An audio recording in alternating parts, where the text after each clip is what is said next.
fancy running into you here. Won't you dine with me? Ms. Margarita asked me to sample her newest pizza, but my goodness, these portions.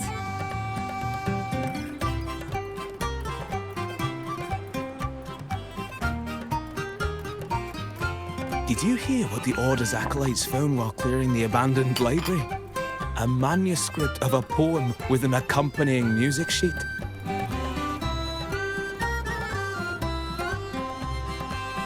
The public has already caught wind of its contents. Did you know it was signed as Golden Anthem?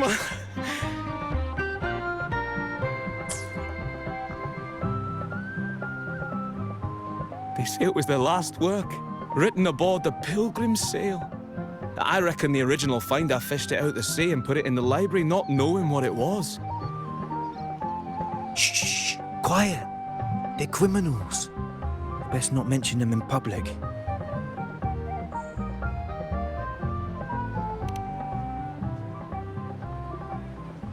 Shh. That name is not to be spoken of in Ragusa. Simply put, the Golden Anthem was once a renowned poets' society. Their 3 members were once the Sentinel's cantors, but the Order banished them for insulting the divinity. Allegedly, their pilgrim sail caught fire and none on board survived, and thus their last known work disappeared. Well, since the manuscript is no longer secret, how does the tune sound? Give me a second. Let me think.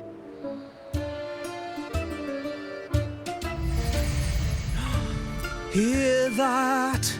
It's exactly what they're playing now.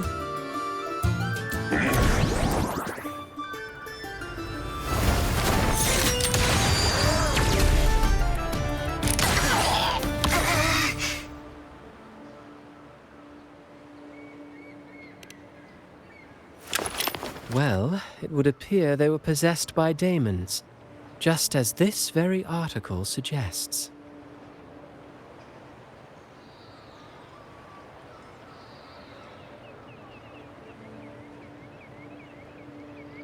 Friends, it's been too long. I gather you were also listening in on that conversation about the Golden Anthem's last work? What did you mean by daemons? Resentful of the Order's verdict, they committed to paper a curse upon Rinascita and Ragusa. Those favored by the divinity were the most willing to raise the blade of rebellion, for they alone knew how to make divinity bleed and doctrines crumble. Though they died in exile to a great fire, their resentment festered in their music and poetry, transforming into horrors known as daemons. Like the fire that dragged them to hell, these daemons will spread throughout the land and burn all of Ragusa. This article was recently published in the Ragusa Literary Journal. Quite the perspective, wouldn't you say? Vengeance born of resentment. Such dark and twisted characters are hard to resist. Perhaps someone unwittingly played that tune just now and opened the plushies to possession by the daemons. Then again, it's all conjecture. Those in the Poets' Society died years ago, and who's to say what really happened? Now, if those vengeful spirits really do exist, well, out of all the patrons here, they went straight for you, Rover. Curious and curiouser. By the way, it just so happens that I made a copy of the Poets' Society's last work. Here, take it. Consider it a little souvenir from your spirited encounter. Maybe it'll prove useful later. Goodbye, friends. A change of venue is in order. I must finish my play.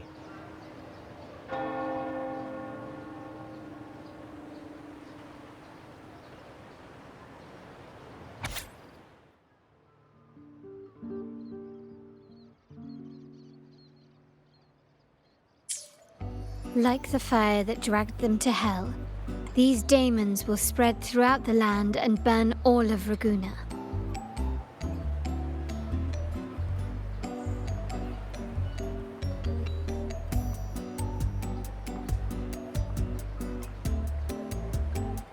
Unverifiable, yes, but not entirely dismissible. That said, a peculiar entity did indeed manifest, and it attacked you. So, let's start at the very beginning. I have a friend who's an expert in deciphering music. I believe you've met her before. She who resembles Topaz should still be near Whisperwind Haven at this hour.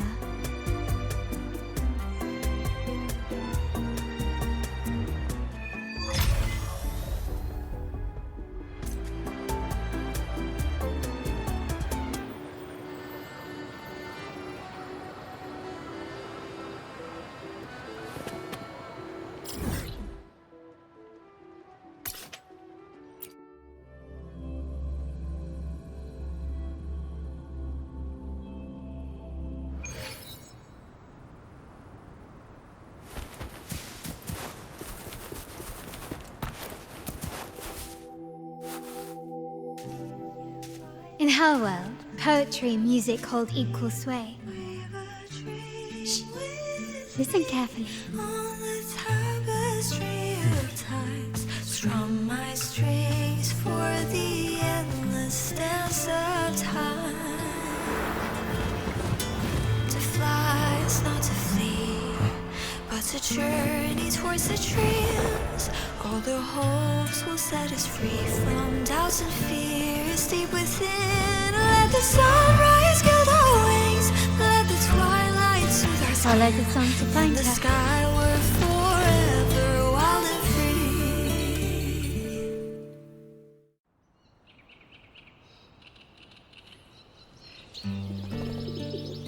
free. Rover! Carlotta! It's been too long.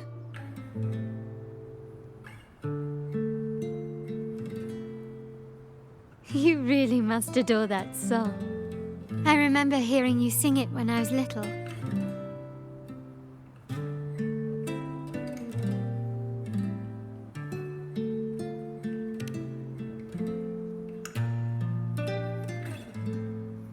When I was a child, whenever I passed by Ciaccona's house, I'd always hear music drifting from the courtyard. Lively, spirited, and so full of emotion. I remember it well. Those two guards of yours were like giants from Septimont. Easily 200 pounds of pure muscle. Back then, Ciaccona's family conducted the Order's choir.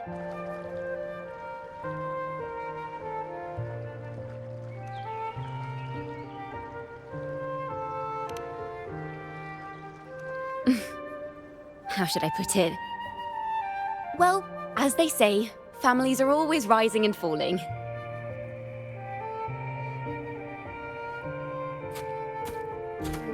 But a song is a song, whether sung in a grand hall or beneath the open sky. As for family matters, let the past stay where it belongs. Anyway, the two of you came in such a hurry. I suppose you're not here to take in the music?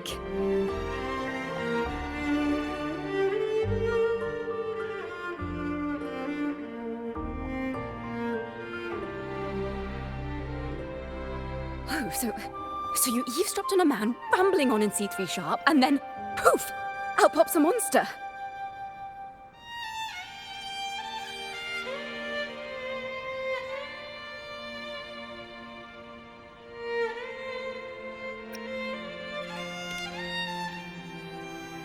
Let me see. It should sound something like this. About that, Sharp Rover.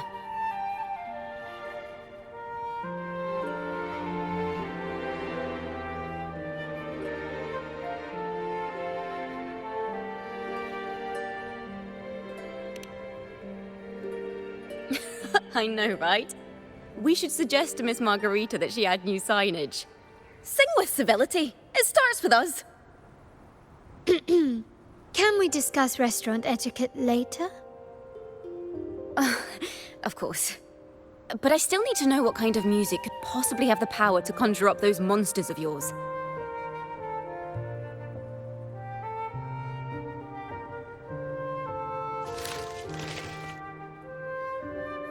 The Golden Anthem. That name should never be spoken. They're criminals. To conspire with them is to risk banishment at sea. Or worse.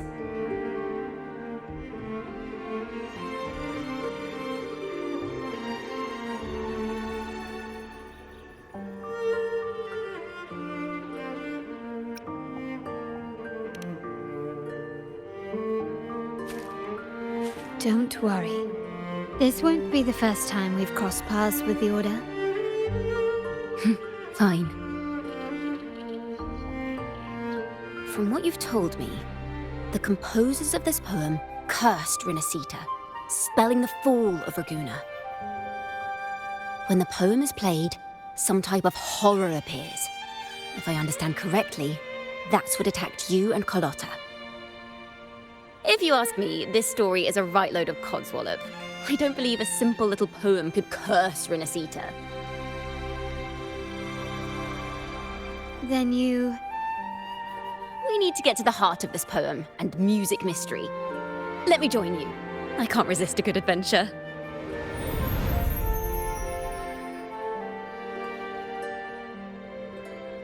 I'll help you find the link between the music and those daemons. But in return, I want you to hand these pages to me for safekeeping.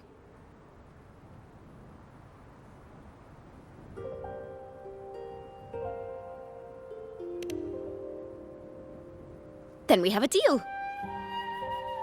Since you believe this music summons them, how about we test it for ourselves? I've already memorized the sheet music. It's risky, but there's no surer way to find out. Wouldn't you agree, Rover?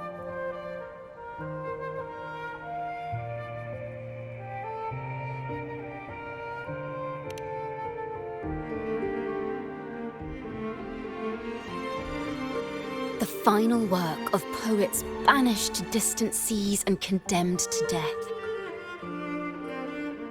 What, I wonder, did the verses forged in flames truly sing of?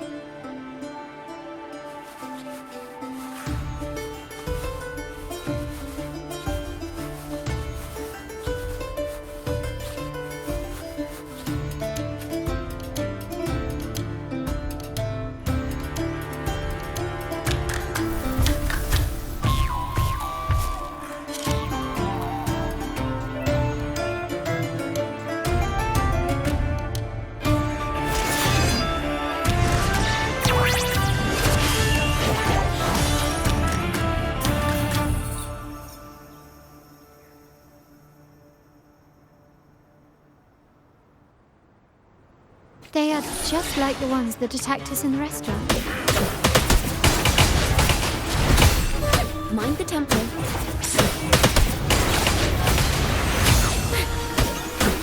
A perfect chord.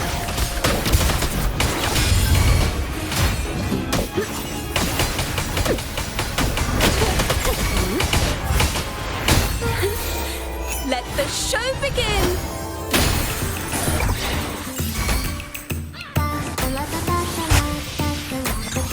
Wind calls, waves follow. We'll face judgment. I am the Tempest. Annihilation. My compliments. Surrender.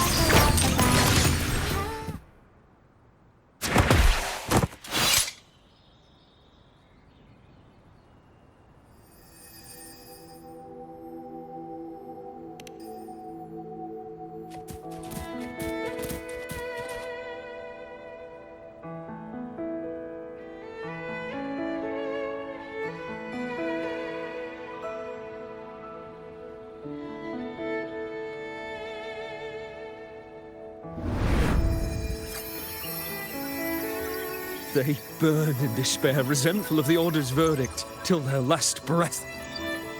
Their last work is nothing but a curse upon us all. With our bodies to fuel the fire, the ensuing furnace shall forge Ragusa's true gold. Is it saying Raguna will burn to the ground?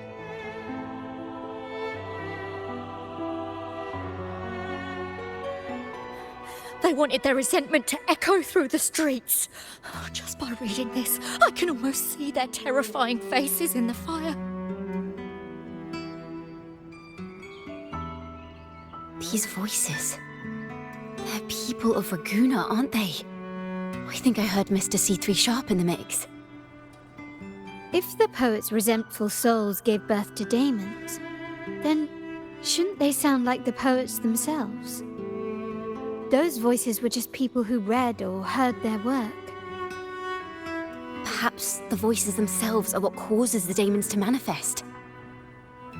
In the legends, daemons are born of death and curses. But what we've seen isn't like that, no. They're more like horrors created from people's words and imagination. Of course, I'm just speculating. The voices were somewhat muddled.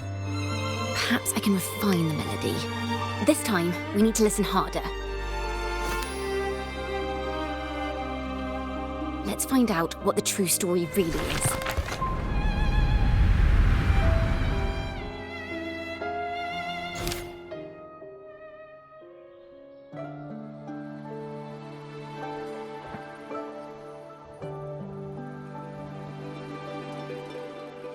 This is a realm created from melodies. Music can transcend space and time to bring memories and stories to life.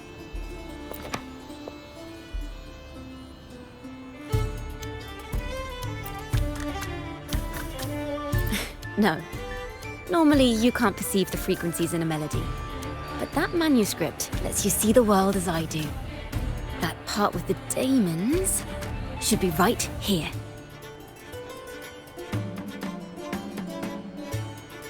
They burn in despair, resentful of the Order's verdict, till their last breath. Their last work is nothing but a curse upon us all. It's the same as what we heard before. But now I see something. A balance scale with a crowd of people standing on one of the pans. What are they weighing? The two sides of the scale represent differing perspectives. Once a work is made public, its meaning no longer belongs to its creator alone, but is shaped by the interpretations of its readers. Perhaps it was a simple poem at first, nothing more. But then that article claimed it was a curse upon Raguna. Given that members of the Golden Anthem were banished on the Pilgrim's sail and died in a fire, the notion quickly took hold. No one knew exactly what happened, so they filled in the gaps with their imaginations. With motive and a complete story. Perhaps that's all it took for a lie to become the truth. Each time someone plays their last work, it summons daemons. This is the Golden Anthem's revenge and curse upon Raguna. Still, words and imagination alone cannot bring something into existence.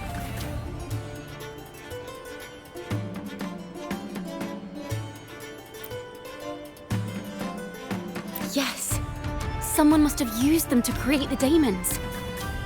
What if the mastermind pulling the strings from the shadows is the author of that article? Daemons are bound to their creator, so it might not be a coincidence you felt them target you at the restaurant. There could be a connection between you and this mastermind. Or perhaps they have their own reasons for wanting to see you silenced.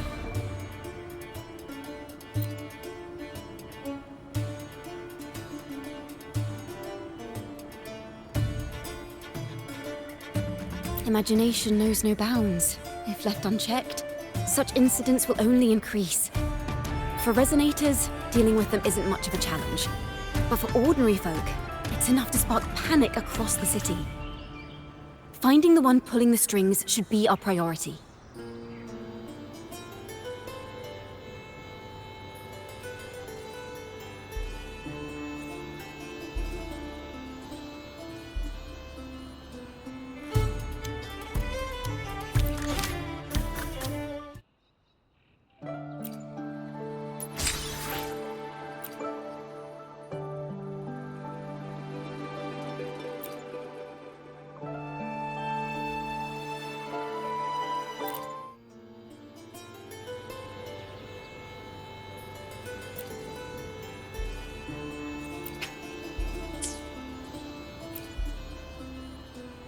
the daemons are born from the public's imagination, then things will shift once we catch whoever is responsible for starting this in the first place.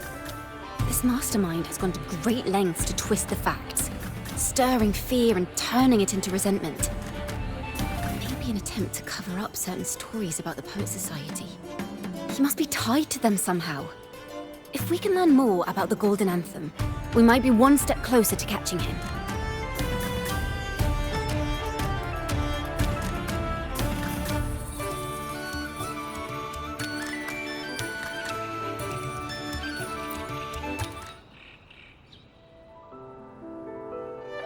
Music and poetry are born from kindness and hope. Yet now they've been twisted to create these monstrosities. Whoever is behind this won't just sit back and watch.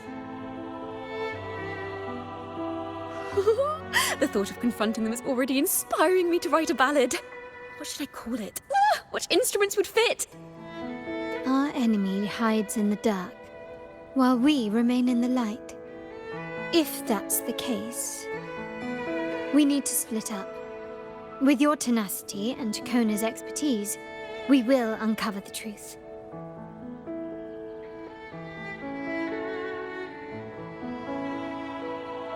Someone has pointed a gun at Cat's Eye. Someone ought to pull back the curtain and expose them. The family has its ways. Tracing the article's source and finding this mastermind won't be a problem.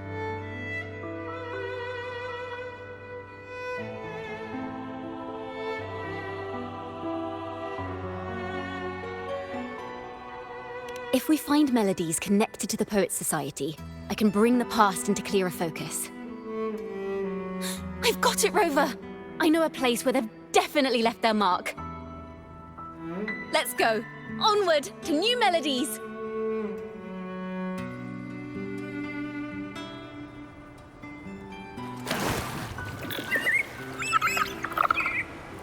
I really admire the wind. It's free to go anywhere without restraint. If only it could carry my poems into the hands of everyone across the world.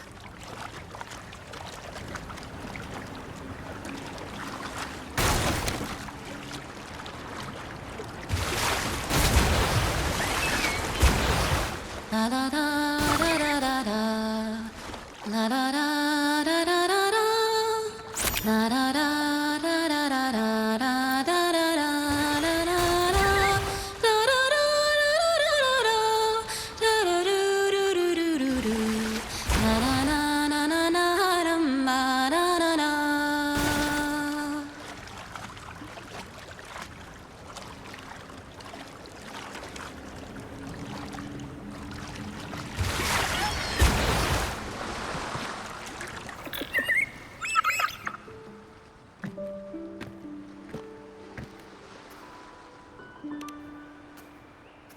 Ta-da! Welcome to Requiem Paradise. This is where Raguna's musicians lay their old instruments to rest. For the people of Raguna, the sea is everything. We live and sleep by the sea, and our souls drift out to sea when we pass.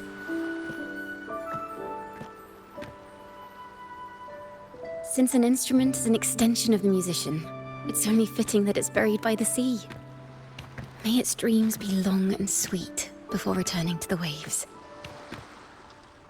I'm certain this is where the poets of the Golden Anthem laid their instruments to rest before their banishment.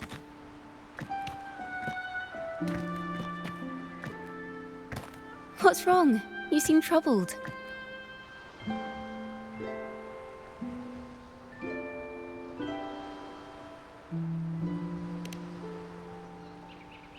Is that what's been on your mind this whole time? I say, if the answers aren't coming, let it all go and clear your mind. To be honest, I haven't found any leads either. But worry not, this is what we bards call a bottleneck. Once, I spent 3 days just trying to find the right words to describe a tree. Couldn't do it, not one word.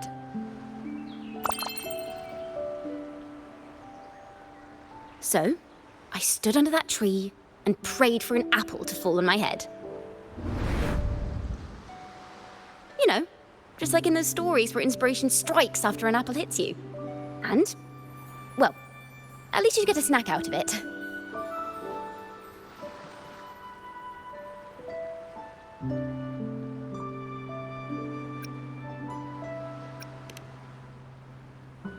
Sadly, the apples weren't ripe and none fell. No free nibbles for me, unfortunately.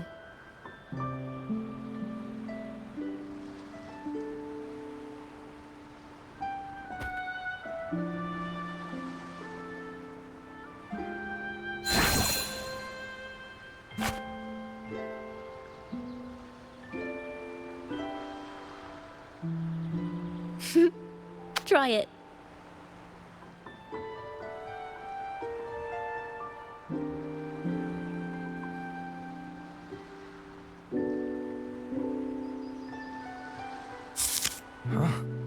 It's a real apple. Later, when I finally decided to leave, I looked up through the gaps in the branches and suddenly saw a blooming flower atop a cliff. Turns out, even without an apple, inspiration may yet strike. But if I hadn't stood there, I might have missed that unexpected burst of beauty. So, maybe this is enough. Let's put aside heavy thoughts and continue our walk with a clear mind.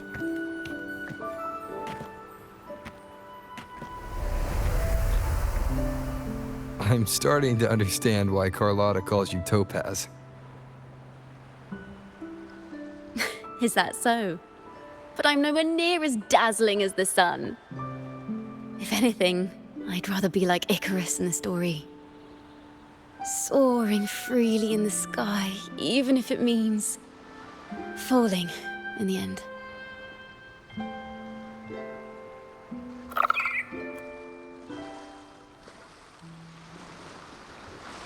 I sense the melody of an instrument close by.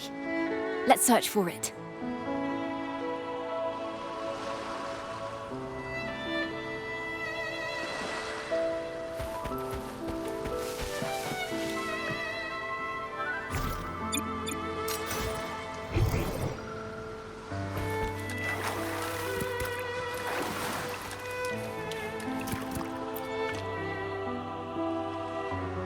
A flute, but it sounds sharp and harsh. If this were a performance, I'd say it's trying to finish as quickly as possible, barely giving the notes a chance to breathe.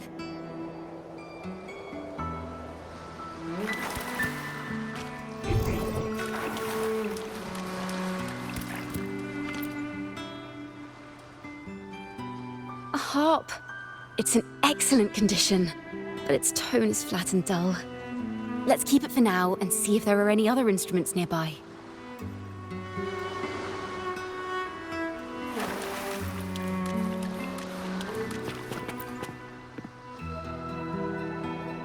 Is that a lute? Its echoes are faint. Perhaps because it's been abandoned longer than the previous two. I'll need some time to decipher it. Wait. The sound may be weak, but there's an undeniable strength to it. Rover, behind you!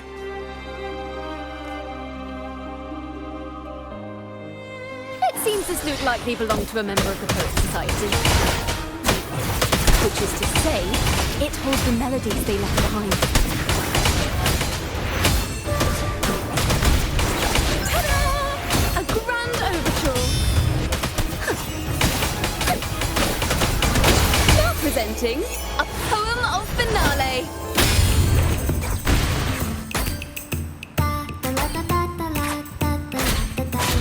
Wind calls, waves follow. The wicked will face judgment.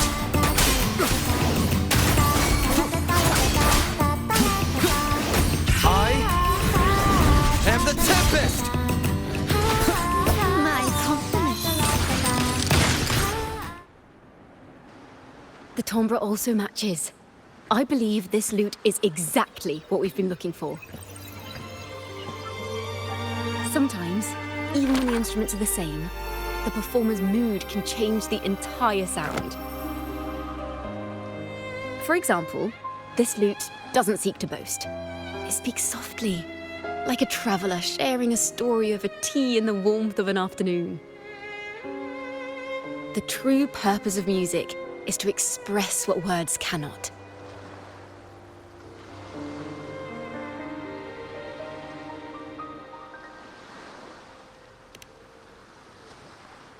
Rover, if there's something you want to say but can't put into words, if you sing it, maybe I'll understand. But I haven't even heard you sing yet. Me? Perhaps another time.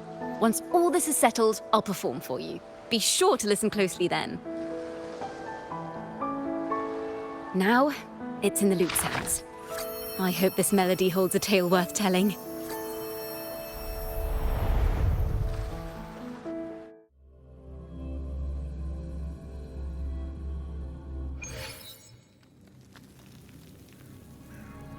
Listen, I hear something up ahead. It seems like an interrogation room. This melody carries the weight of the Poet Society interrogation. Let's keep moving. Take care with each step. The melodies left by these instruments are extremely fragile. The realm we're about to enter will appear fragmented.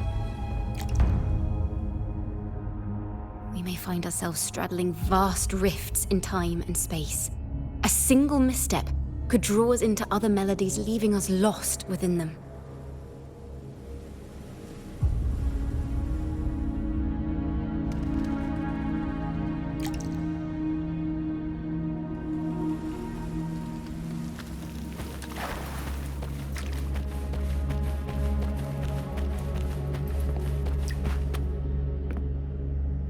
Farrell of the Golden Anthem. Know that Imperator is stern, yet merciful. The Codex teaches us that those whose sins are cleansed by the sea shall remain blessed by the sea. It is a grave offense to slander the Sentinel. This includes your claim that the Sentinel's true form is a steed of the skies. I was told you found this lie carved on a lithograph. In the face of the tempest, a giant celestial steed carved a path for the Ark. How absurd. If you admit you were mistaken at tomorrow's trial and reveal where you have hidden the evidence, I will move mountains to protect you and your companions. Remember, Imperator only responds to repentance, not silence. I'm sorry, Sir Acolyte. I'm doing my best to cooperate. Please don't mistake my silence for defiance. It's just, this room is freezing, and I've caught a chill. Makes it hard to talk. I'm afraid that by the time I see the Sentinel, I will have lost my voice entirely. Perhaps then, they will judge you for silencing a poor transgressor's confession. As long as you repent and help us destroy those blasphemous poems and songs, the Sentinel shall show mercy. You are a wise man. I trust you will make the right choice. I look forward to seeing you tomorrow. Good night, Mr. Farrell. I will always be here should you wish to receive the Sentinel's mercy. No need to worry, Sir Acolyte. In fact, I'm beginning to enjoy the cold. Neither official nor private records show them as having ever repented in the Cathedral of Mercury. This melody is fading fast. Let's check if there's anything nearby to amplify it.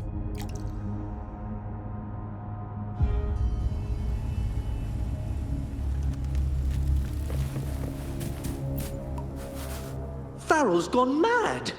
He ought to have hidden the truth in our secret study. Why would he slip this dangerous knowledge into his poems and hand them out to children? We ought to have buried the truth. Buried the truth. It just occurred to me. Is that our mastermind's true aim? Not only to bury the past, but also to silence those who know the truth, like you. To that end, he stirs panic to deepen Ragonese prejudice against the Poet Society, using this opportunity to create monsters born from our words. Words and music are weapons without form.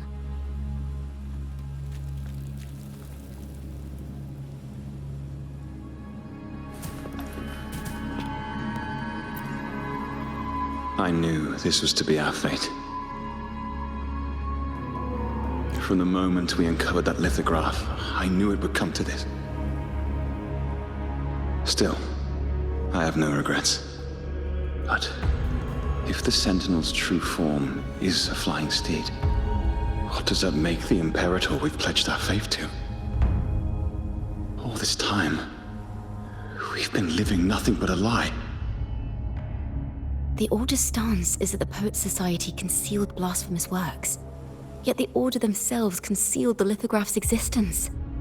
What were they afraid of?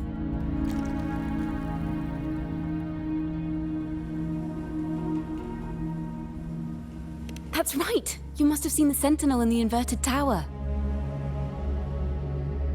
To keep the Sentinel's true form a secret, the Order ruined the Golden Anthem's reputation.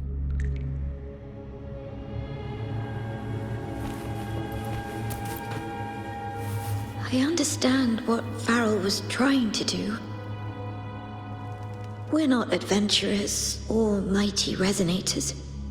We don't even have the time or ability to determine whether that lithograph is real or fake.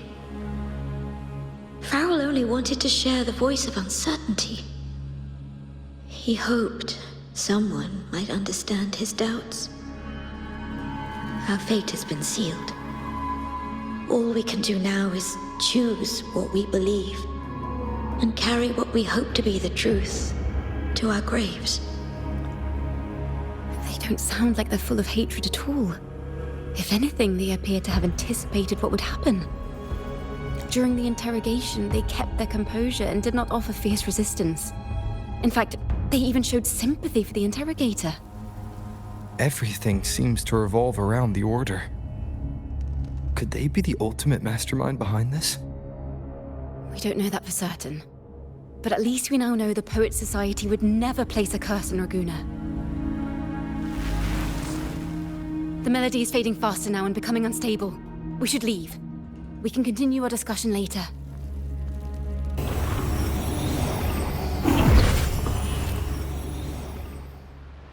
Where is this place? A study?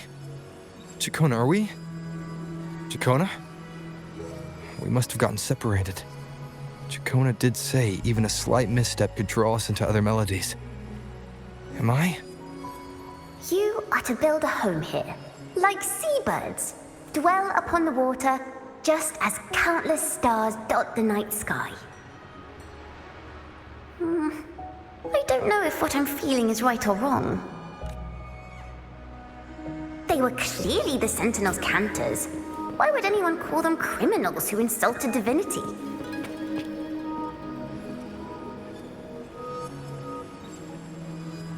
This is a poem I've never seen before. It's so different from what they used to write.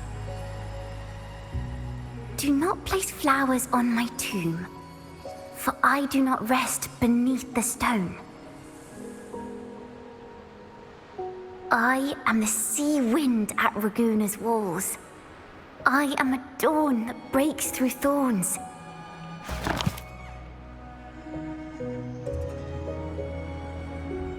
I am a nighthawk of wings aflame, soaring towards the celestial steed, whose praises I sing and whose true form I behold. A flame, celestial steed, true form I behold.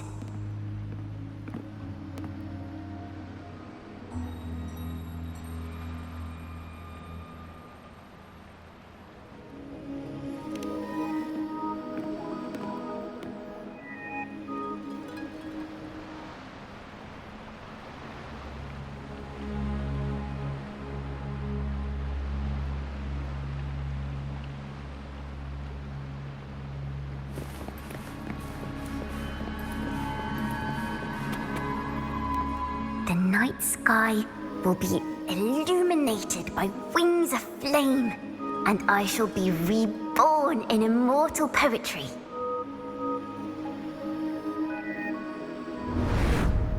Because they cannot banish the truth, the Order of the Deep instead banished us to the sea.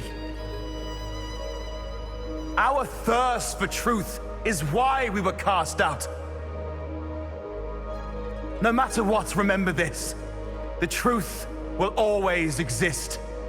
And the truth is gold that is unafraid of the fiercest of flames.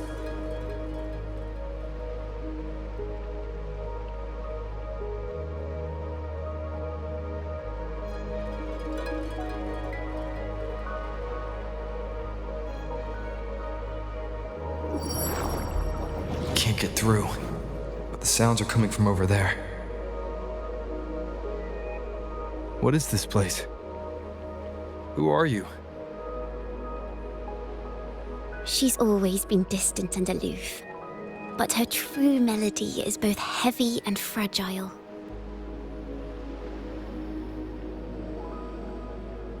Ciaccona toccata. As long as you still draw breath, lift your eyes and look. With this poem, your life is eternal.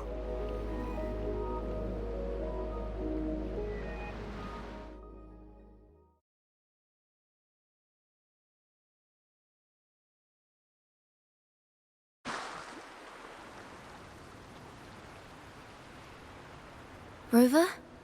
Rover, are you all right? Finally, I got you out of there. You must have been drawn into a different melody on our way out.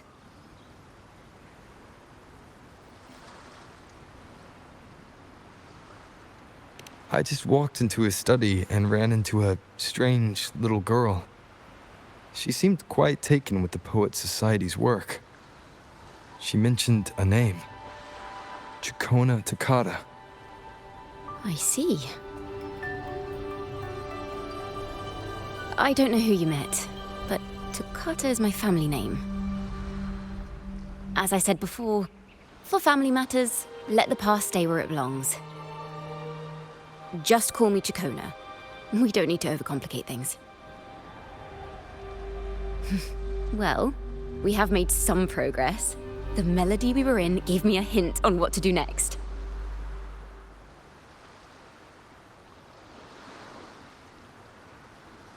Yes, seeing as they banished the Golden Anthem, we might find more clues in the Cathedral of Mercury.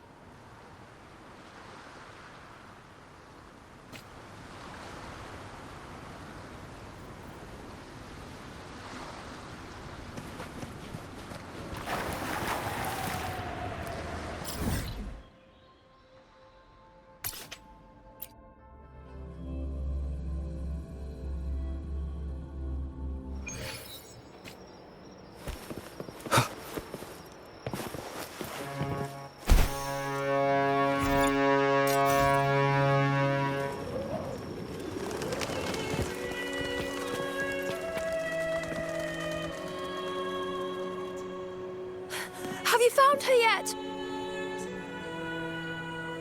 No. She's not here either. Oh, greetings, brother and sister.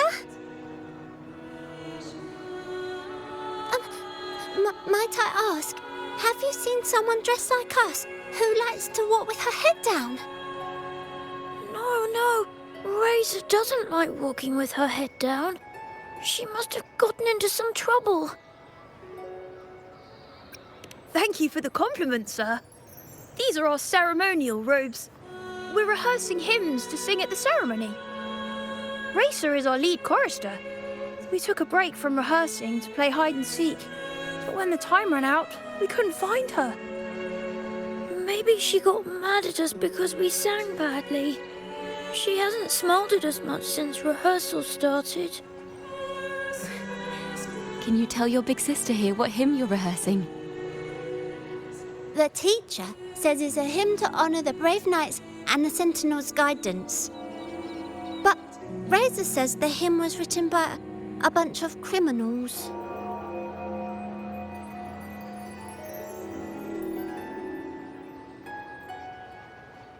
Well, which way did Racer go? We can help you look for her. Really? She went that way.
Such a beautiful voice, isn't it?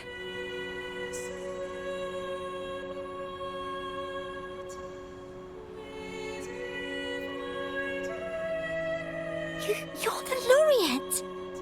And you are? My name is Ciaccona. A friend of mine. Don't be scared. We're only here so that you can finish your game of hide and seek. Hide and seek, right. Myron and the others are waiting for me. Sorry I've caused you trouble.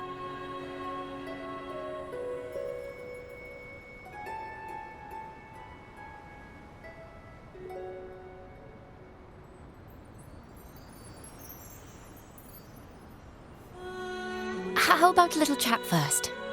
Something's troubling you. I can tell. What? Of course not. The ceremony is coming up, and the choir still has so much to rehearse. I'm fine.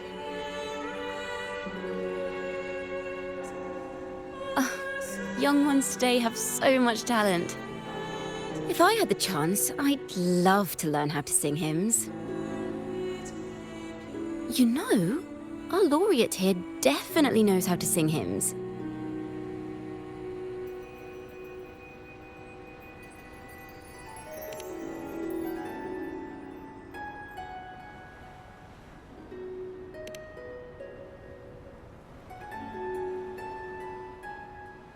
It's just...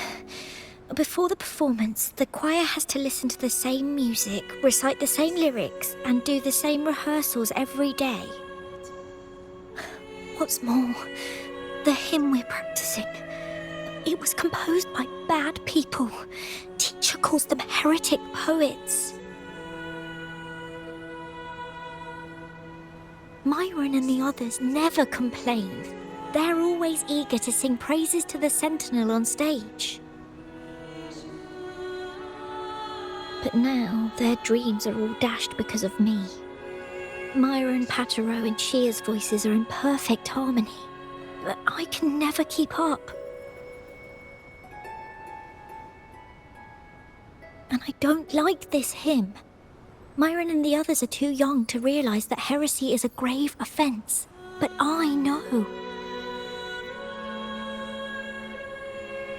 I just don't understand why the Order wants us to sing songs written by criminals. The more I thought about it, the more out of rhythm I became. In the end, I could barely sing at all.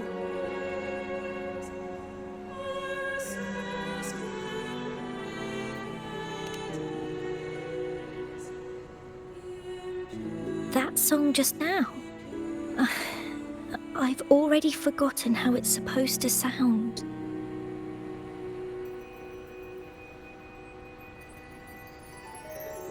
Well, what do you think a hymn should sound like? A hymn, as the books state, is a song of praise for the Sentinel who leads the lost to the abundant lands. No, not that. I mean, how does it make you feel? Try to remember what you were feeling when you were singing alone in the corner just now. I didn't want to hold everyone back. And I really wanted to help everyone have a great performance at the ceremony. Then hold on to that feeling. Let's rehearse again. You don't have anyone sitting in on your rehearsals, do you? Uh-huh. No. Well then, the laureate and I will be the first to hear you perform.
This is a cathedral. That's the choir on stage, with the Poet Society leading them. Looks like it's a ceremony of some kind. It sounds like...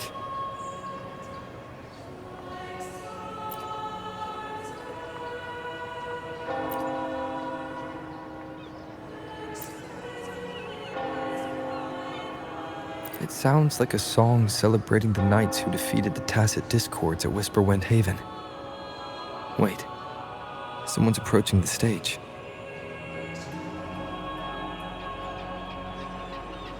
Degenerates! Arrogant hypocrites, every last one of you! You have no idea what happened! Not at all! Has the Order reduced our sacrifices to mere tales to be told over tea? The Sentinel's blessing! Ah! Where were you when we fought the Tacit Discords at Whisperwind Haven? Where were any of you? Where was the Sentinel? We didn't fight for the Sentinel or for the damned Order. We fought for ourselves. You're nothing but hypocrites.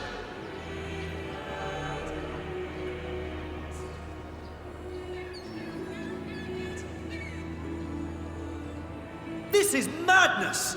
Who is this madman? Someone remove him from here immediately. Do not be deceived. All knights who rode into that battle wielded swords sanctified by the Order. They fought in the name of divinity.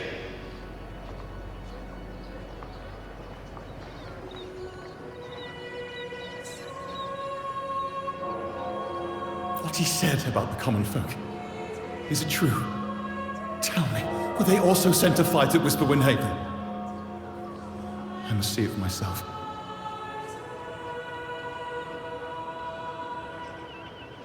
What a mess. I suppose this incident is what changed the Poet Society. Strange. Why is this passageway so long? This is the same study I stumbled into in the Realm of Melodies. Afternoon tea! Yes, please. Your tea and biscuits, miss. I'll reapply the medicine once you've finished. Next time, no more climbing walls. Understood? It wasn't just for fun. I was trying to...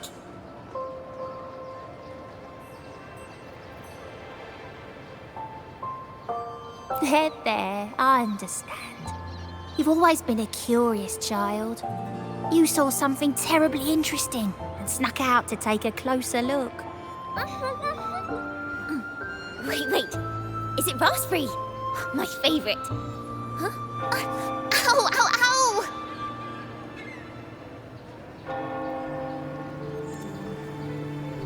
Look at this. This book says the flower doesn't live long. But that's silly. I know it can survive the coldest of winters. Maybe one day I'll become a great bard, a proper one, who never makes mistakes like this.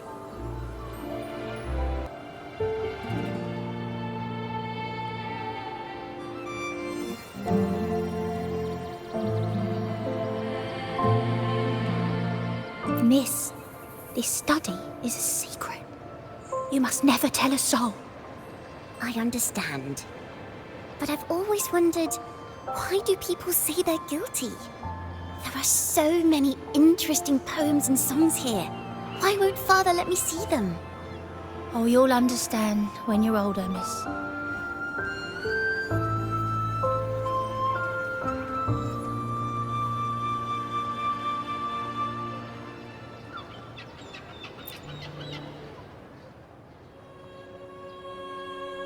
Oh, what splendid singing! Even the laureate was enraptured.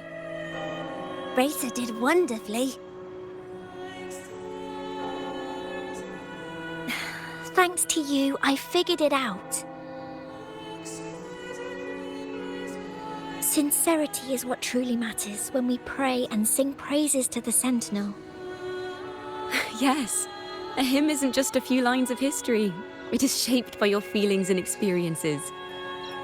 The hymn may differ in each person's eyes, but its resonance and meaning are universal. I hope you'll give the audience a spectacular performance on the day of the ceremony.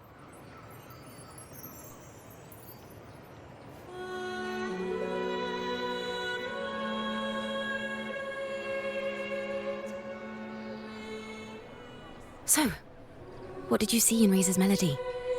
The Poet Society was criticized for glorifying the knights over the common folk during one of their hymn performances. Their assumptions were challenged, so they traveled to the knights' encampment at Whisperwind Haven to verify the truth for themselves. This incident may have been the turning point for the Poet Society. Did you find any other clues?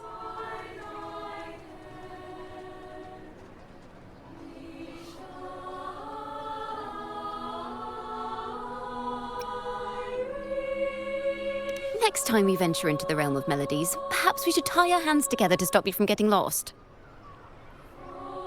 If the Order's choir is pointing us to Whisperwind Haven, then that's where we'll find more clues.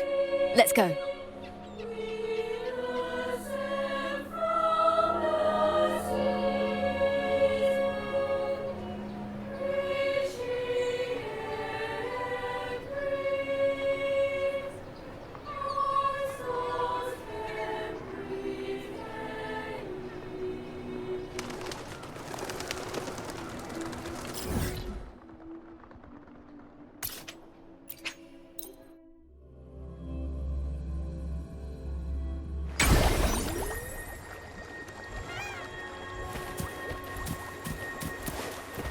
Wind, guide me.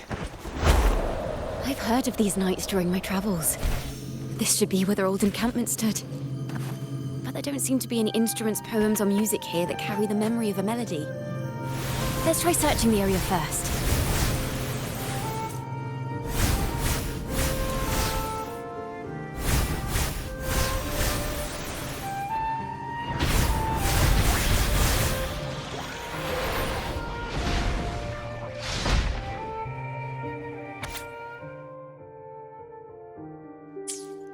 These bonfire poets were no doubt members of the Poet Society.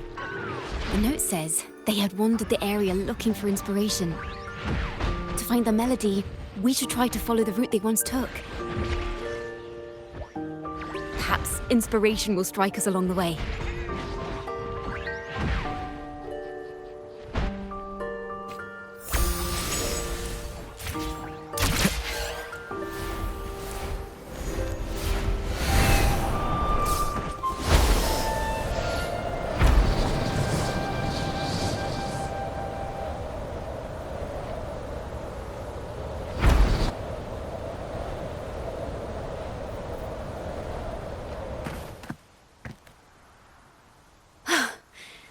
This was the last stop on their route. Oh, the view just now as we soared in the sky was just breathtaking. What is it? Has anything come to mind? Oh, yes. How did I miss that? The wind is the finest recorder of melodies. It rises from the primal, churning endlessly, echoing in our ears without end. I believe the melodies left by the Poet Society were witnessed by the wind, and it will carry them to us.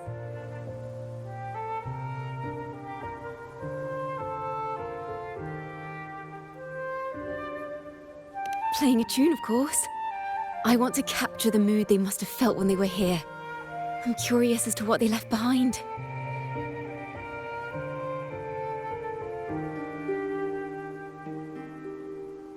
Rimbo and Selena must have returned to Raguna by now. That lithograph with the Sentinel's true form. It has to be here somewhere. Did that gentleman guide us intentionally? Who exactly was he? Backpack stuffed with papers claiming to be a common artist traveling in search of inspiration. Yet he spoke like a nobleman. But I can't afford to think about that now. If not for his help, we'd still be singing praises to a false sentinel. He's right. We cannot continue to sing for the Order anymore. We must enlighten the people of Raguna. They deserve to know the truth. The Knights of the Order defend only the Order's interests, and so the time has come for us to become knights for the people of Raguna. It seems someone told the poets the truth about the Sentinel, and even suggested they stop singing solely for divinity and begin singing for the common folk as well. On the surface, what our mystery man said makes perfect sense. He even has knowledge of Imperator's true form. And this hidden lithograph is evidence the poets were telling the truth.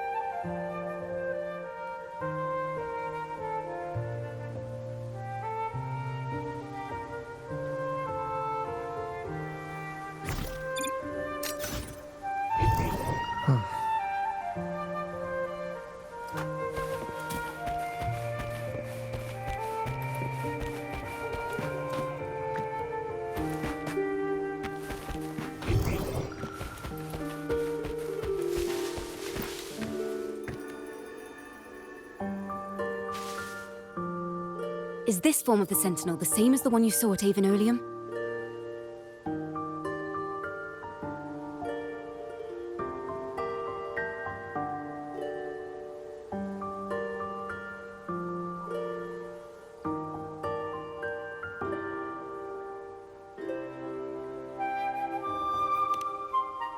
So the poets were indeed banished for uncovering the Order's secrets. Even under interrogation, they held their silence. It wasn't until they met this mysterious man and learned the truth that they chose to become Knights of Raguna. Resentment and curses are not songs of their own style. As for the true mastermind, we still have no direct proof linking him to the Order. We must confront his lies and put an end to these Daemon incidents. But once the truth of the Golden Anthem at Imperator is revealed, it will no longer be just a matter of daemons, but is now the right time? The will of the people is strong.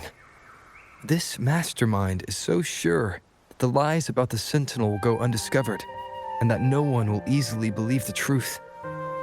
The truth exists to be uncovered.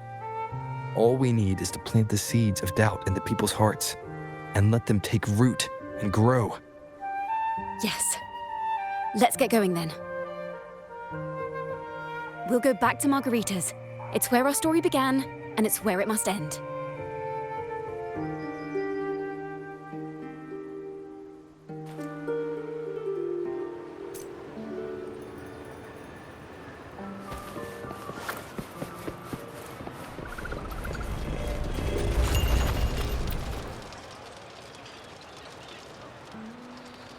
Miss Margarita!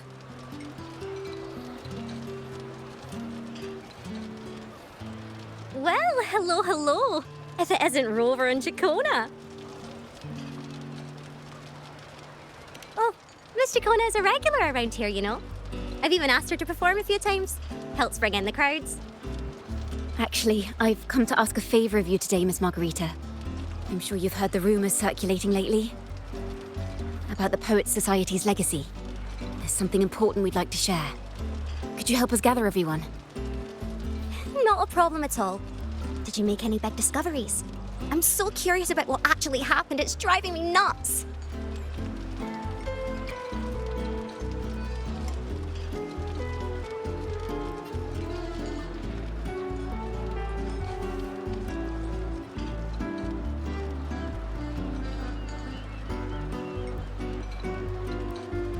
Rover, we'll begin when you're ready.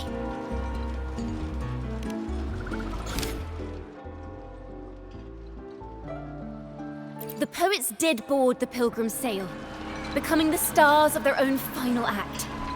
We all know how that tale ended. A great fire consumed the ship, dragging it to icy depths, and the poets of the Golden Anthem with it. But hear this. Banishment did not breed hatred in their hearts for our city, and the flames did not scorch a curse into their music or poems.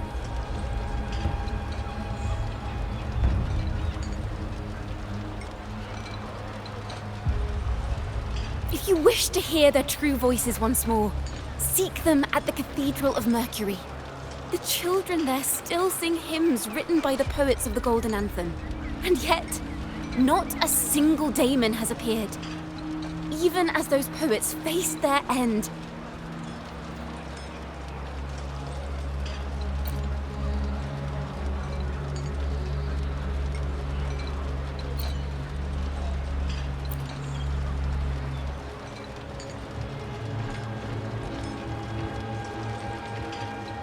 That's an awfully big assumption. What if they never boarded the Pilgrim's sail at all? What if none of them perished in that fire? That begs the question, who was on that ship? Who started the fire and spread the rumors about the Golden Anthem?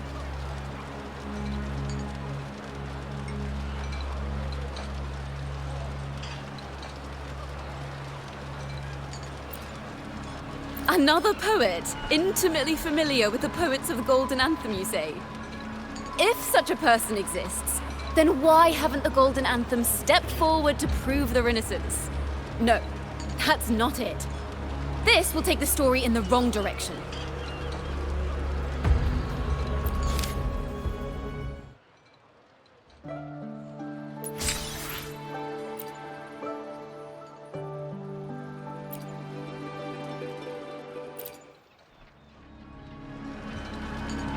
A fire, seemingly forged from the depths of hell, destroyed everything, leaving nothing but ash behind. And so, their work too was swallowed in the flames?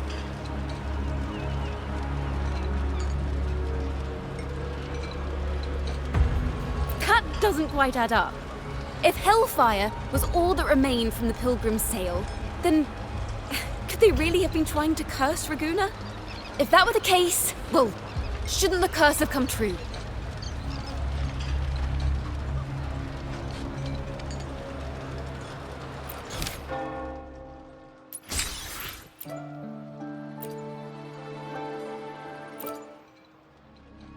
As the fire filled the ship's cabins, they penned their last poems with death drawing near. Perhaps they were greeted by the Sentinel in their final moments. Or perhaps they fell silently toward death.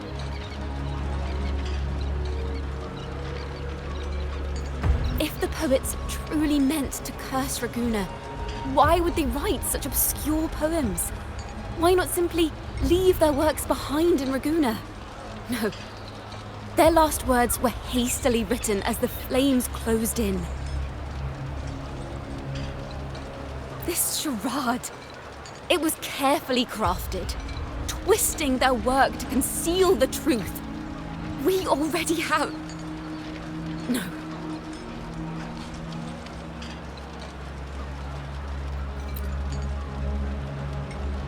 Tomorrow, at the Odyssey Opera House, I will reveal the truth. Until then, I thank you all for your patience.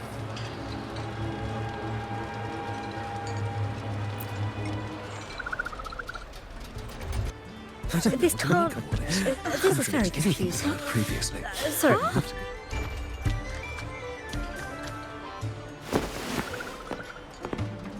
Loria, is this all real? What do you mean by the truth? Did you discover something?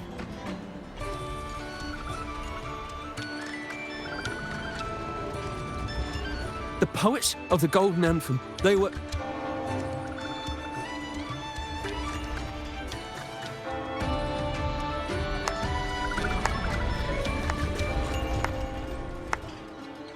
A fascinating story indeed. You've certainly piqued everyone's curiosity. The speech you made just now, you're implying the poets of the Golden Anthem were framed and their works deliberately misinterpreted. Exactly. Someone used the story of the Golden Anthem to stir the public's curiosity. This is what created the daemons. If memory serves, official records of the Order of the Deep state the poets were charged with blasphemy against the Sentinel. Surely you're not suggesting this was all the Order's doing? I dare say, such remarks would be considered a grave crime, punishable by banishment. Are you from a noble family? The city's elite have a habit of siding with the Order.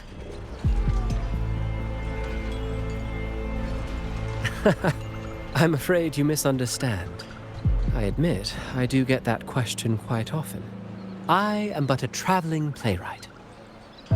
Your presentation brings me back to a play I wrote in my youth. A group of birds locked inside a cage. Convinced they will never fly, they do nothing but stand on a perch.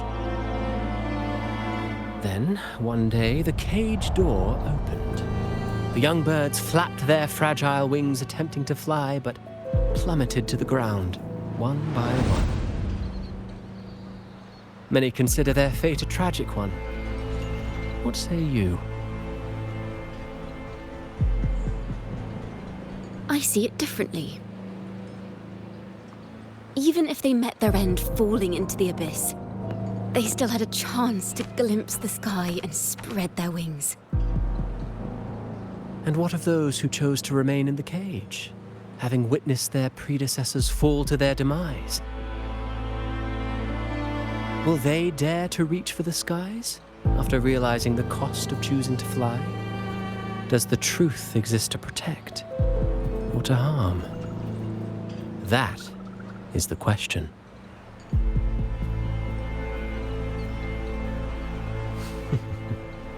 Miss Poet, I look forward to tomorrow's arrival.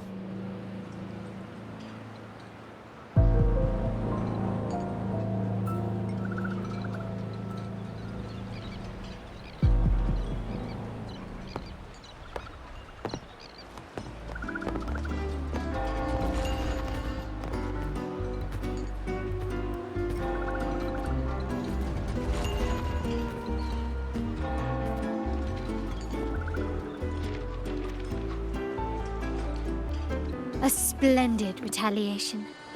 I witnessed all of your performance. Like everyone present, I too eagerly anticipate tomorrow's arrival.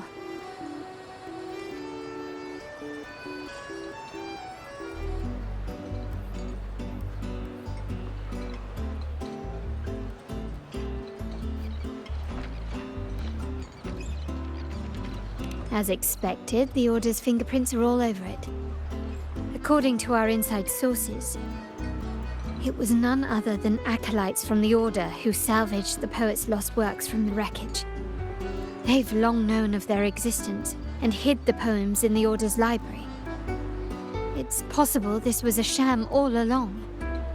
Choosing to make it public now likely means they're using those poems to obscure the real truth.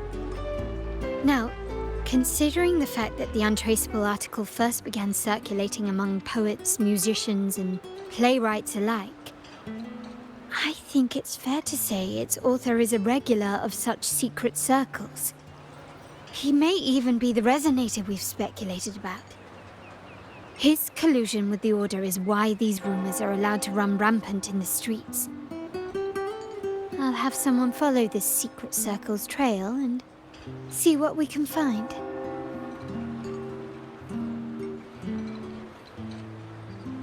We should also share these findings with Ciaccona. As a poet, her insights would be much appreciated.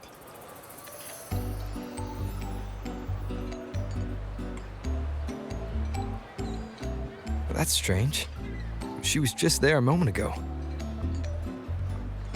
Just like when we were children. Gone without a trace. And she and her family disappeared without even a goodbye. Ms. Margarita, have you seen Ciaccona? Miss Ciaccona? She was squirreling off towards the harbour earlier. I thought that's where you were meeting, so I didn't say a word. She did look quite down, though. Never seen her wear such a gloomy face before. Thank you for letting us know, Ms. Margarita. Why don't we split up and look for her at the harbor?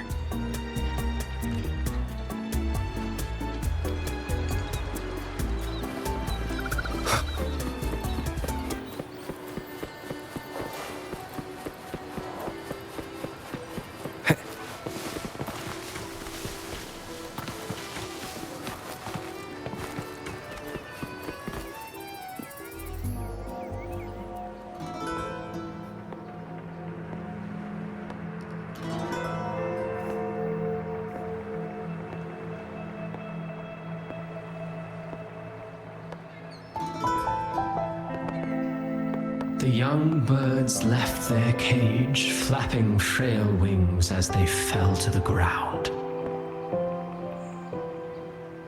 I never thought his words would reach into the depths I sealed away so long ago.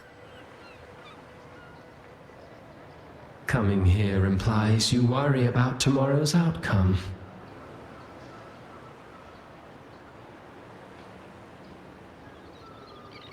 You intend to reveal the truth of the Sentinel to the public.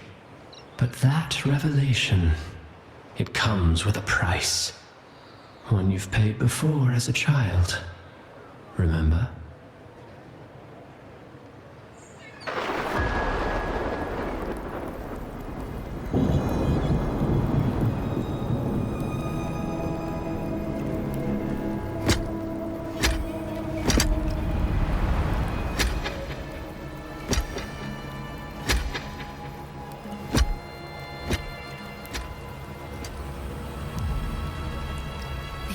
Is the past.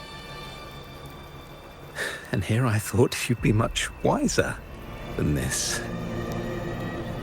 You know the dangers of pilgrimage, yet you all still cling to the same reckless path. Tell me, what drives such stubbornness?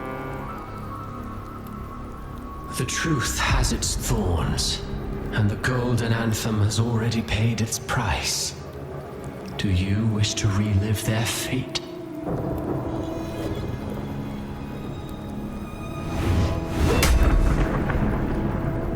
Is that what you're trying to tell me with your play? But you know nothing of how the golden anthem responded. Allow me to share the answer, Sir Acolyte. Do you remember the very first voice from the heavens? The one the people of Renacita kept alive in their hearts as they built their homes on this land? Surely you've seen The Golden Bough, yet? A play where people from various clans wear masks, singing and celebrating together. An occasion you now call Carnival. And what of it? It is words and songs. We are not your enemies. What you face here is something that is hard to describe, something I call reverberation. It exists forever, and you can never defeat it.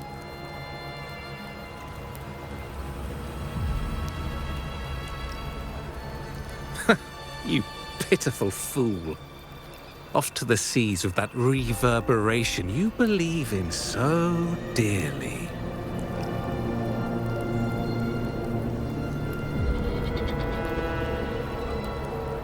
The Order of the Deep seeks to banish us to the seas because they know they can't banish the truth. Hear that? The bell they tolled. I will be the one to carry its sound forward.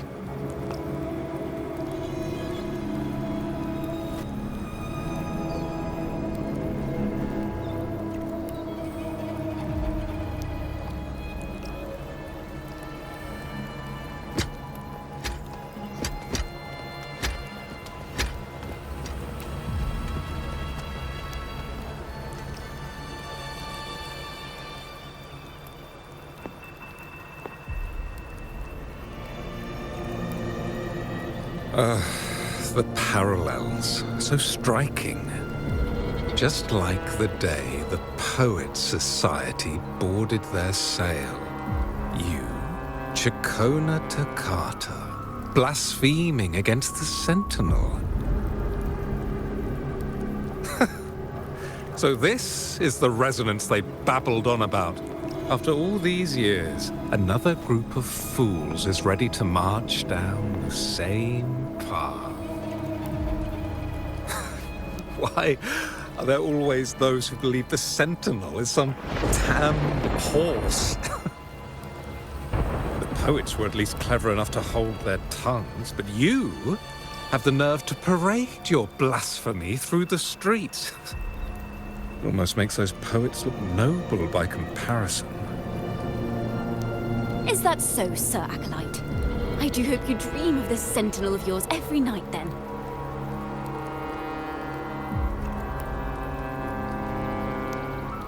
Spare me your sarcasm, you insolent bard! You're nothing but a mouthy relic, the last of what remains of your wretched family. Do you not repent for your crimes? Ah, so you've already tasted their fate, haven't you? You and your family, banished in the name of blasphemy. Such a dramatic turn of events. As cantors of the Sentinel, both the Toccata family and the Poet Society committed the same crime. Tell me, what is the connection between you and those poets? You're nothing but a figment of my imagination. None of this concerns you. It was a price we were willing to pay. We have no regrets. When I was a child, I lacked the ability to prove the Sentinel's true form. But now, with the inverted tower shifting and the prophesied laureate among us, I believe the opportunity has presented itself for the truth to be... Opportunity. Indeed. The moment of choice dawns once more. Do you intend to repeat history? This time, dragging Rover along with you, boarding the pilgrim sail and clinging to hope as the storm carries you away. Isn't this what you're afraid of? You've unraveled the hand behind it all, but the Order will never allow such truths to see the light. Rover, Miss Carlotta, and all those you've gathered along the way will be forced to bear the consequences of your quest for the truth. And perhaps even that blessed maiden whose whereabouts remain a mystery to this day. Even so, will you two still insist on stepping onto that stage tomorrow? Have you really made your choice?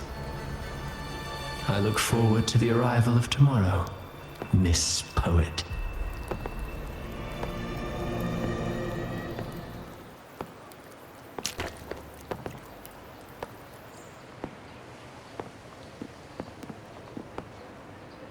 Is this Ciaccona's sheet music? She was here. The vision I just saw seems to have been recorded from this. Ciaccona mentioned she always writes down her melodies on manuscript paper. Could this be?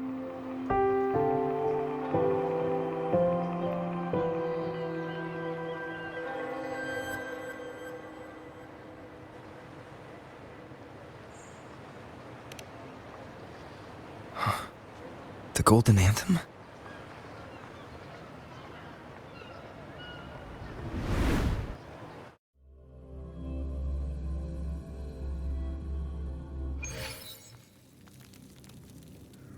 An interrogation room. Being here reminds me of the many unanswered questions still hidden within these melodies. The girl in the Poet Society's study must have been Ciaccona when she was little. What happened last time was no accident. As the performer, her own melodies got entangled in the mix. But why was she there?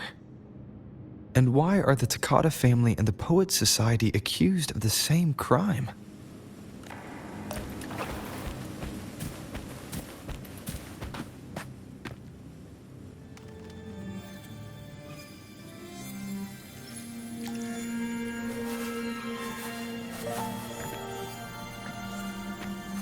Thank you for understanding everything.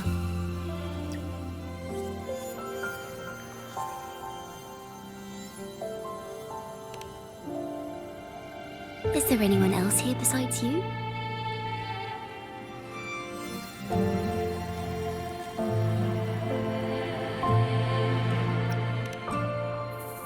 You must have touched the Golden Anthem's music sheet.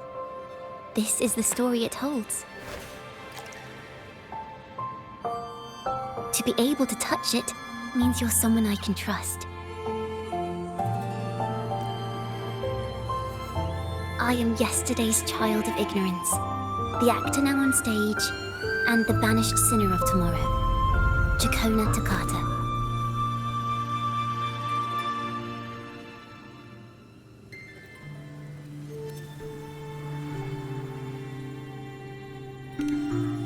Let me tell you, the story of the Golden Anthem doesn't just belong to the Poets Society. It also belongs to me, Ciaccona Toccata.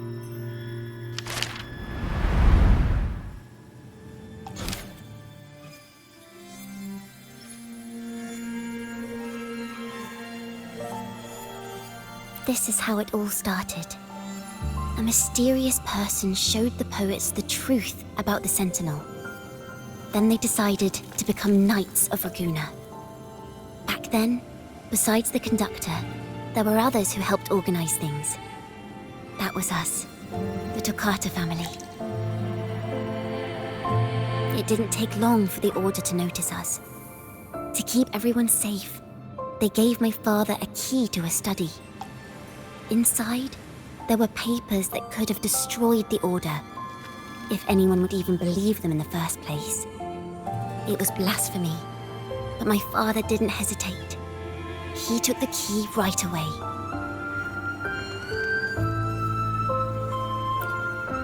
As you've already seen, I was also banished. You've probably heard a lot about the pilgrims' sail from Brant. Usually, the food and water in those ships aren't enough to get the people where they need to go. Even if they made it, the cold would get them. But on that ship, the Order made sure there was nothing. No food, no water, nothing. And there were only 3 fools on board. As for the fire, the poets started it themselves. In the past, everyone thought they were brilliant cantors. But inside, only they understood how fake and arrogant all their poems and music really were. In their last moments before death, the poets just wanted to leave something real behind. But it was so cold out at sea, and wood for fire was already running low. So they set the cabin on fire, and met their ends in the flames. In the world they dreamed of, poets would no longer be shackled and everyone could sing freely. That was their wish for the future when the curtain fell. With our bodies to fuel the fire, the ensuing inferno shall forge Raguena's true gold. But the Order was afraid. They didn't want any loose ends. So they went to salvage the ship's wreckage.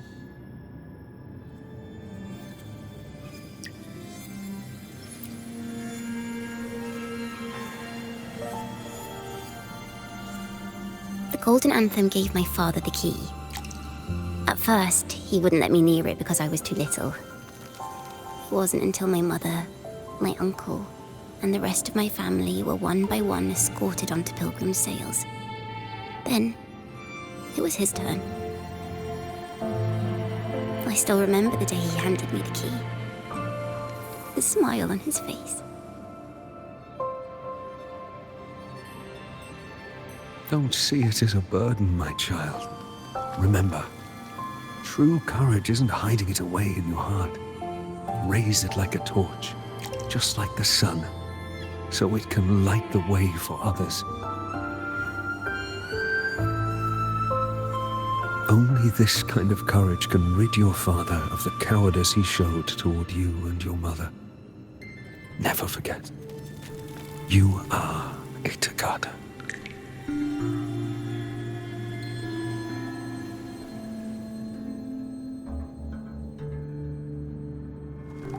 Father wanted to tell everyone, so the Order put him on a pilgrim sail with the same charges. And that was the last time I saw him. Later, after I became a wandering bard and poet, I started to feel what was in the melodies of the poets and my ancestors. A sincerity like none other. I wrote songs, weaving the stories my father and the poets discovered into musical scores. But what awaited me was the Order's banishment.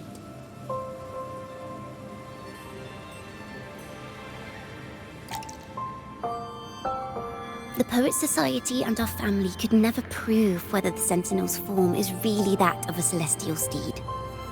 All we could do was hold on to our suspicions and the possible truth, waiting for someone to prove it. Now that someone has come, he has reached the inverted tower.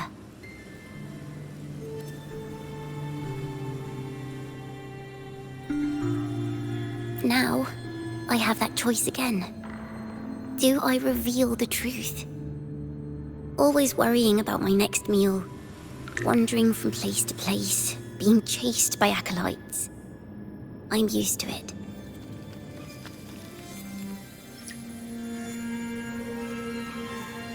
But this time, I have you and my friends with me.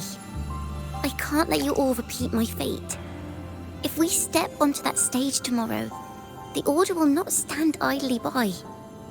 They might even come after you and Carlotta.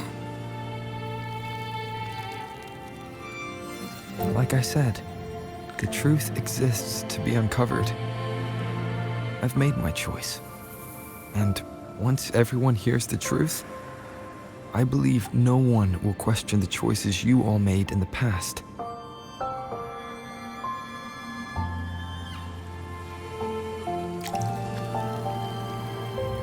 There are hints of the sea inside Ciaccona's melodies.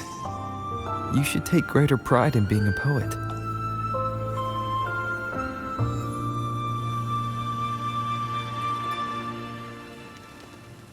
Thank you. Thank you for understanding everything. Let's open the doors. I hope this time, the story ends differently.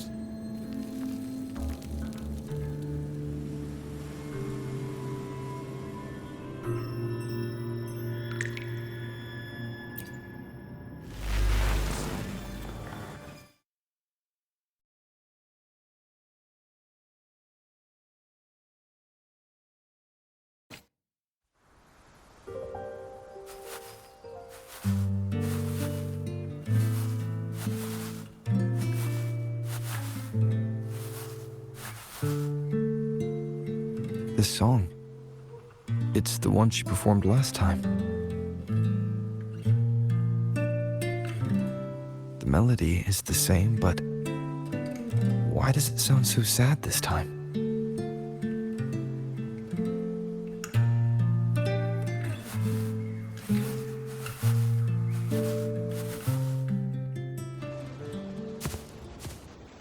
So, Miss Poet, have you made your decision? This is a poem I've never seen before. It's so different from what they used to write. Do not place flowers on my tomb, for I do not rest beneath the stone.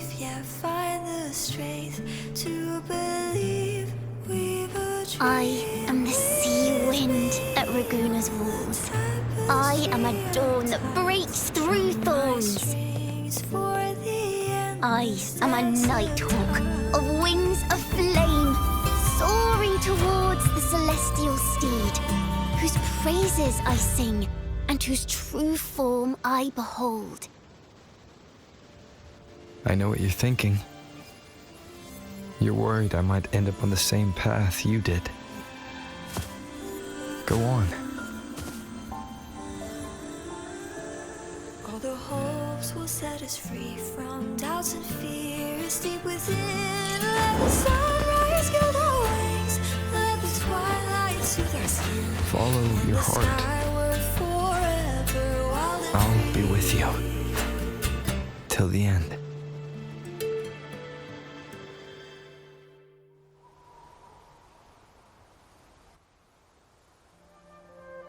A penniless bard and the laureate roving in a foreign land. Together, we rise up against the order of the deep itself. But as long as the seeds of doubt are planted, the kindling in Raguena will eventually ignite to forge its true gold. There! Now, how's that for a story worth telling?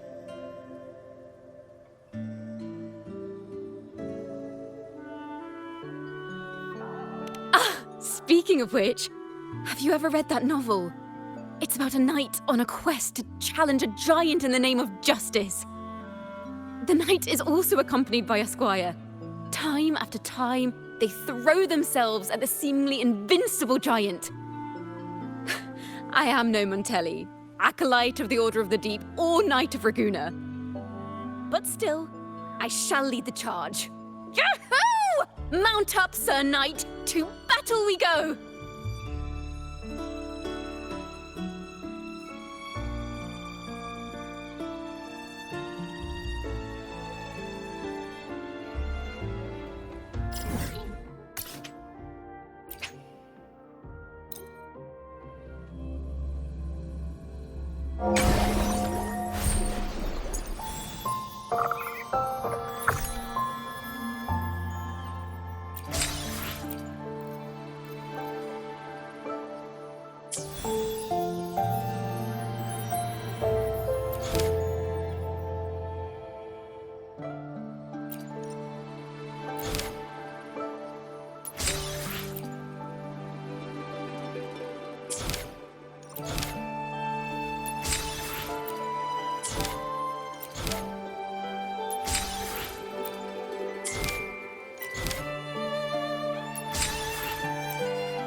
As the forgotten songs rise once more, a tale of the past I shall tell.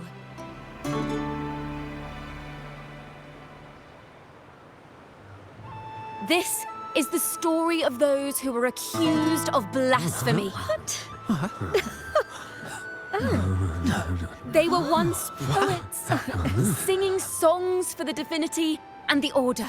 This is how their music became known to all.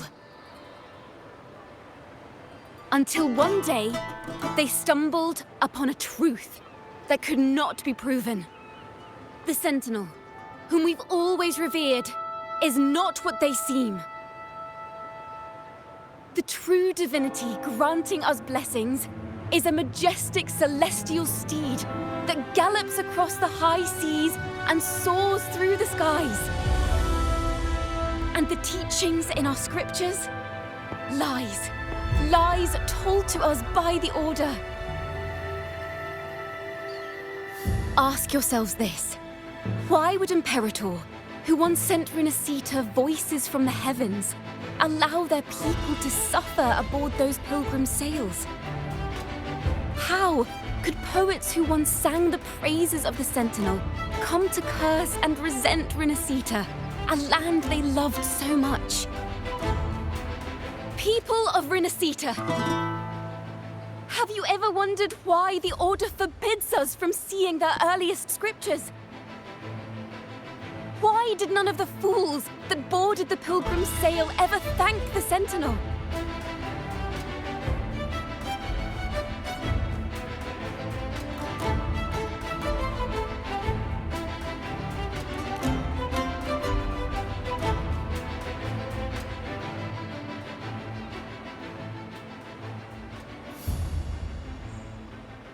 Imperator and Raguna have always stood united, yet lately, they seem to have vanished from our dreams.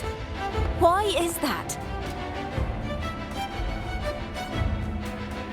Ciaccona Toccata, in the name of Imperator and Primus Fenrico, you are hereby under arrest. You will face the full weight of the law at the Order Penitentiary.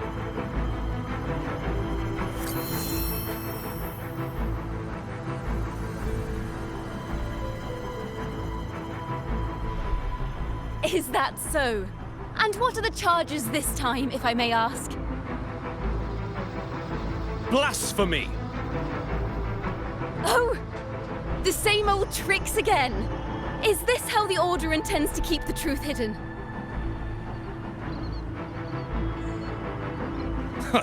Save your empty words for your confession to the Sentinel.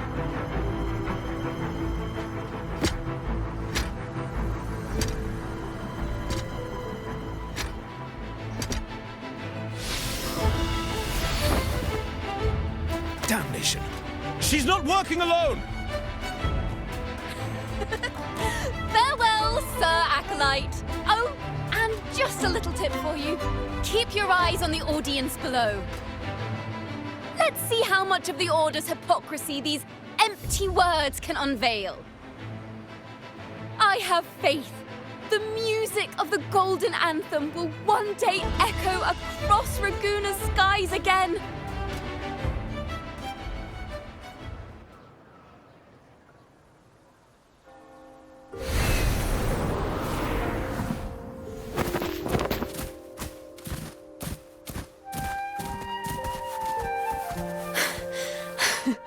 Phew.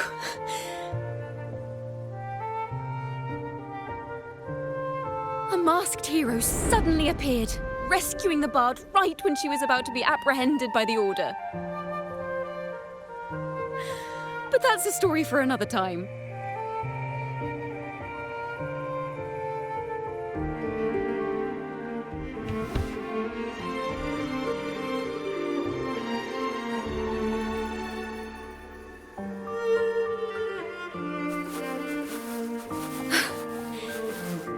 You know what this means for you, right?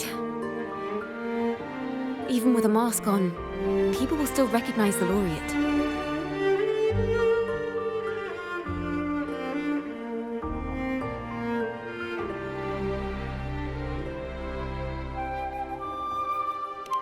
I'm now a wanted criminal by the Order.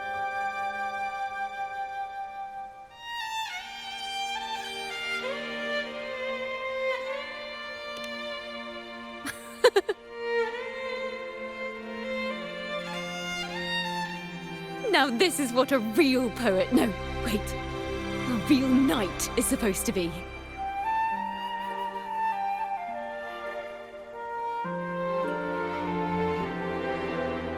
Well then.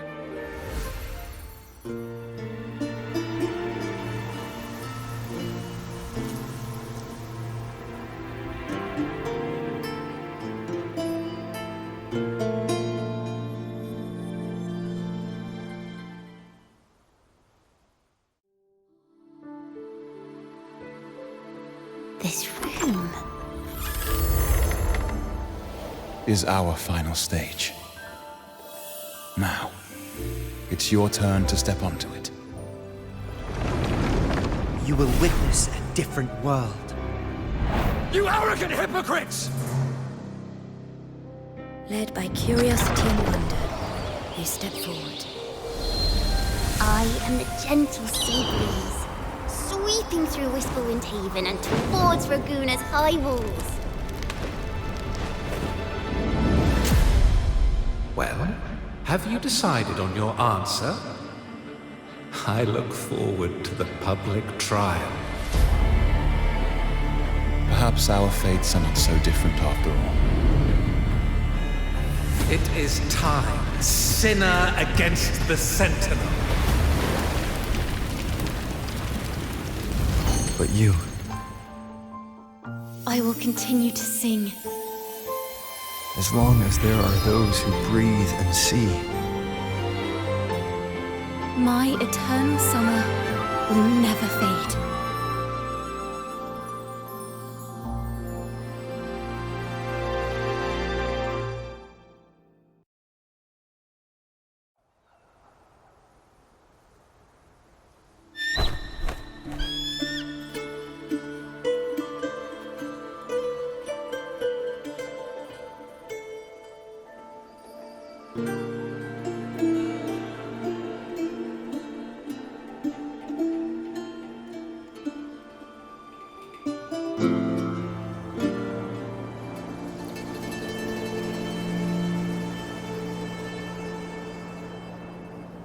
Do you feel it? The breeze from Whisperwind Haven. You can even catch the faint scent of wet grass. Next thing you know, maybe an apple will fall on our heads. Or maybe a big grey wolf will leap out and chase a squirrel down a rabbit hole.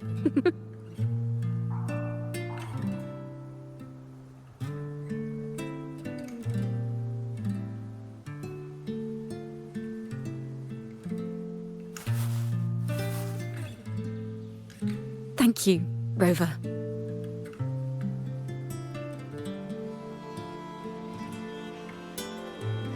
I don't have the Blessed Maiden's miracles, nor the powers of a hero. I'm just a wandering bard.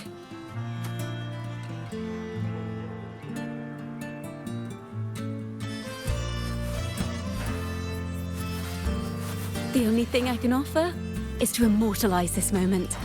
I will carry all the stories about you with me.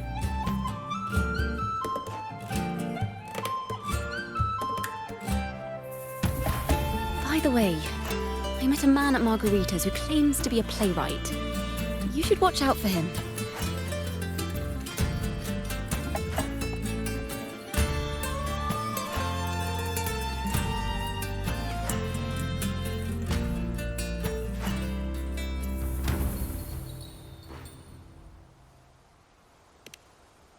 I'm not entirely sure who he really is, but my guess is that he might be the Resonator who's been working with the Order.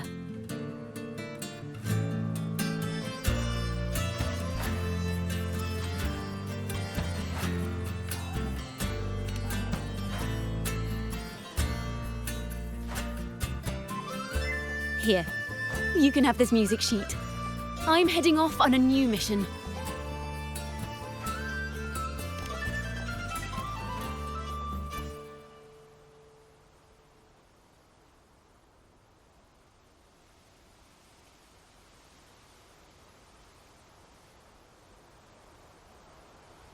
An escape mission! Starting today, I'm no longer just a wandering bard. I've got the Order hunting me now. A journey like this, it's begging to be written into a story.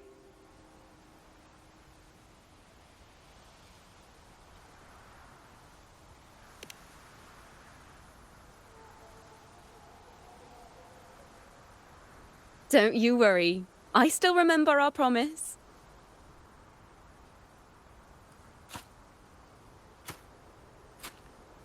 About the song I wrote you.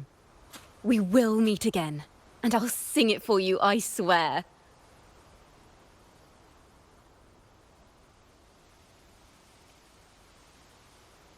After all, we're partners in crime now.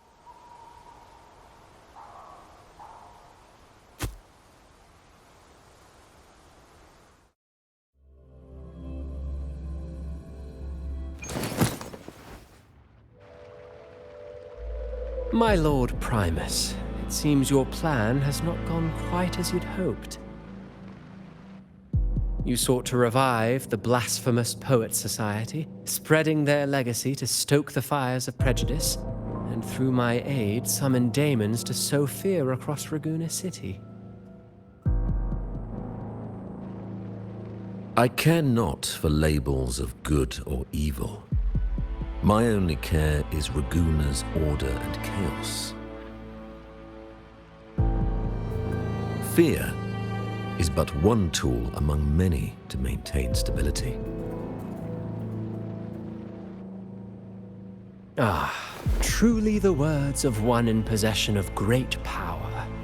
Such lines are rare, even in plays. And yet, why do you seem so restless, Lord Fenrico? This is hardly the character I expected from you.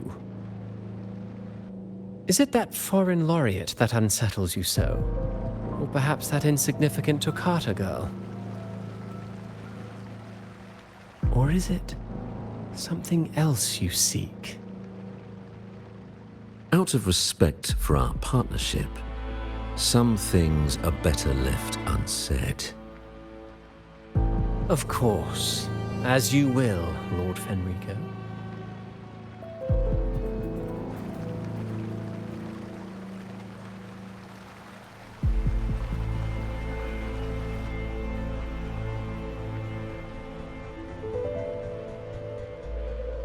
Wait. You were the one who led the Poets Society to that lithograph, weren't you? I've heard whispers of your presence at Whisperwind Haven around that time. Whenever you were asked, you claimed to be seeking inspiration. Why are you doing this?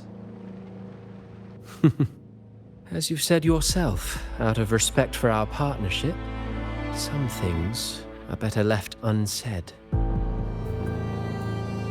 There was no deception. Indeed, I was seeking inspiration. In the end, I found a story about birds in a cage. The birds, having uncovered the truth, must decide. Will they choose to fly into the unknown, or remain caged within the familiar? Ah, Lord Fenrico, a word of reminder. Just as the young Toccata mentioned, how long has it been since you last dreamed of your true divinity? Armed with a wooden spear and a broken helmet, the knight charged at the windmill.